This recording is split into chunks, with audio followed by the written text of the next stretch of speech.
Just hours after the Pope announced his surprise resignation, the heavens over Rome opened and the top of St. Peter's Basilica was struck by lightning.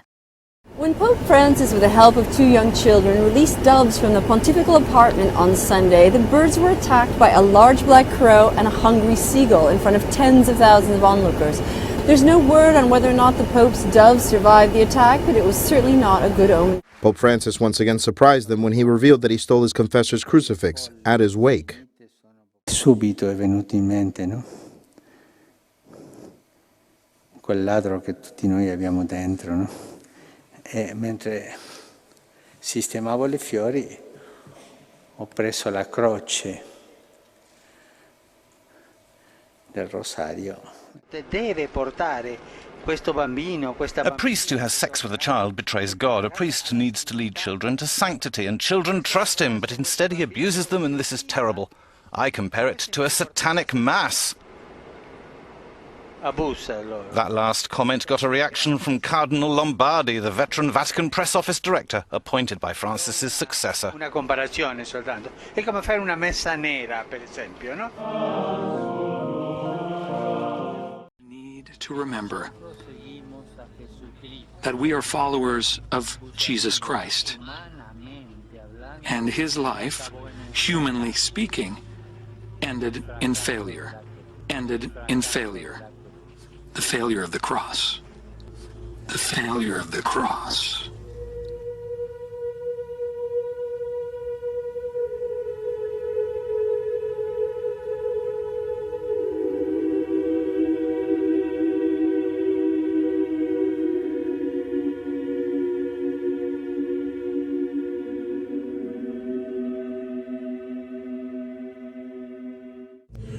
Flammas eius, Lucifer matutinus inveniat. Ille, in quam Lucifer, qui nescito casum, Christus filius tuus, qui regressus ab inferis, humano generis serenus iluxit, et tecum vivit et regnat in saecula saeculorum.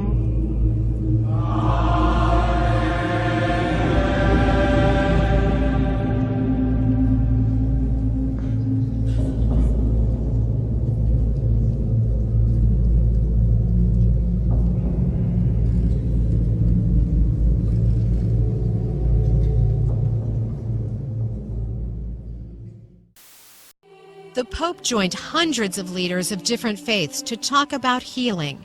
Together, he led a prayer of peace for a violent world. Peace in the hearts of all men and women, and peace among the nations. He says he witnessed Pope Francis gracefully combining two contrasting passions in his effort to bring all religions together. Pope Francis reiterated his view Monday that everyone has the right to be baptized, and apparently that invite extends even to Martians. The pontiff described the hypothetical situation during morning mass. Credo che non è giusto identificare l'Islam con la violenza. Questo non è giusto e non è vero. The Pope says that ISIS's conquest of the Middle East is just like Jesus sending out his disciples. The Pope also said he dreaded hearing about the Christian roots of Europe because to him they take on colonialist overtones. Yeah, if it wasn't for the Crusades, which were a defensive measure against Muslim invaders, most Italian women would be walking around in hijabs right now. But don't worry, because the Pope assures us that everything is going to be fine so long as we just integrate the millions of Muslim migrants flooding into Europe. Listen up, Popey. Why don't you stop wasting your time washing Muslim migrants' feet, saying how awfully racist Christianity in Europe are, and actually represent your congregation? Indi, cattolici, copti, evangelici, ma fratelli, figli dello stesso Dio, che vogliamo vivere in pace. integrale. È Lui che non può stare senza di noi. E questo è un mistero grande. Dio non può essere Dio senza l'uomo. If someone is gay, and I'm quoting, if someone is gay and he searches for the Lord and has goodwill, who am I to judge? End quote. This, of course, does fly in the face, really, of his predecessor, Pope Benedict, who had said that men with deep-rooted homosexual tendencies should not be priests. Again, as you mentioned, George, just another sign of conciliation. And he immediately said to me, look, Juan Carlos, God loves you that way. God made you that way. The Pope loves you, and you have to love yourself. He was asked about the Church's traditional ban on contraception, whether it's right in poor countries where many can't afford to look after their children. His response came in rather untraditional language. Alcuni credono che, scusatemi la parola, Some think that, excuse me if I use this word, that in order to be good Catholics, we have to be like rabbits. No. Responsible paternity, that is clear. Paternità responsabile. Pope Francis has turned heads again with another controversial view. On Wednesday, in front of his weekly general audience, he said that sometimes divorce is, quote, inevitable. He also said sometimes it can become even morally necessary. The accusation comes from Carlo Maria Vigano, the former senior Vatican diplomat to the U.S. In an 11-page letter released this weekend, Vigano claims Pope Francis knew several years ago and ignored allegations against the former Washington, D.C. Archbishop, Cardinal Theodore McCarrick. McCarrick was accused of sexually harassing and abusing young adult seminarians, as well as sexually abusing 2 boys decades ago. McCarrick resigned last month. The press asked the Pope for a comment on the harsh letter of the former U.S. nuncio, Carlo Vigano, accusing him of not having acted immediately when he learned of the abuses committed by former Cardinal McCarrick, asking him to resign. Io ho letto questa mattina quel comunicato. Leggete voi attentamente il comunicato e fate voi il vostro giudizio. Io non dirò una parola su questo. Perché Dio permette che ci siano tante religioni? Ma Dio ha voluto permettere questo. I teologi della scolastica dicevano la voluntas permissiva di Dio. Ha voluto permettere questa realtà. And the article here, and it's posted up in Drudge, and they are saying allegedly that he's reaching out to atheists and agnostics. And the Pope has struck, I'm reading now from the article, that says the Pope has struck a surprisingly conciliatory tone towards atheists and agnostics, saying that God will forgive them as long as they behave morally and live according to their conscience. What a blasphemous statement.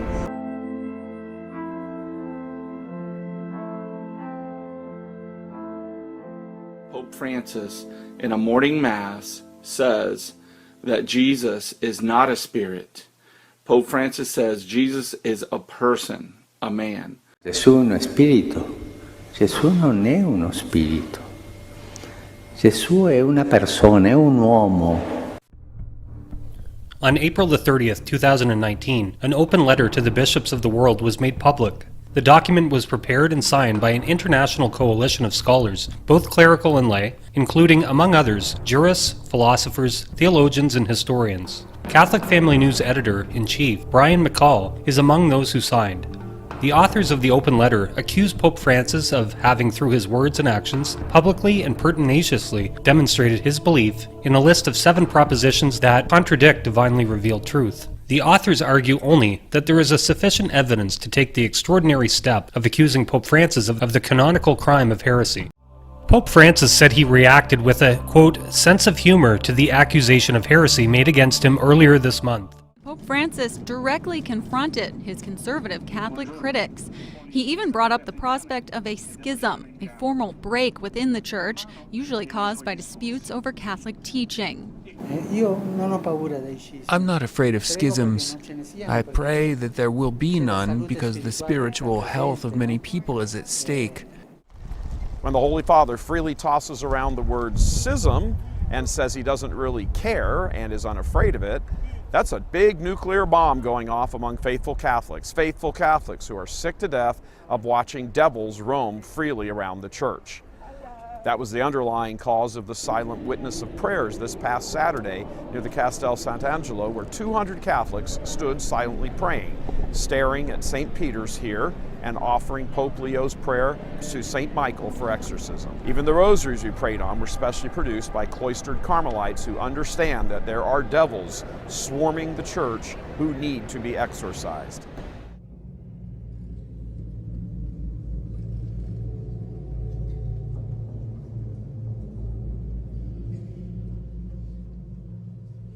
Flammas eius, Lucifer matutinus inveniat. Ille in quam Lucifer qui nescito casum, Christus filius tuus, qui regressus ab inferis, humano generis serenus iluxit, et tecum vivit et regnat in saecula saeculorum.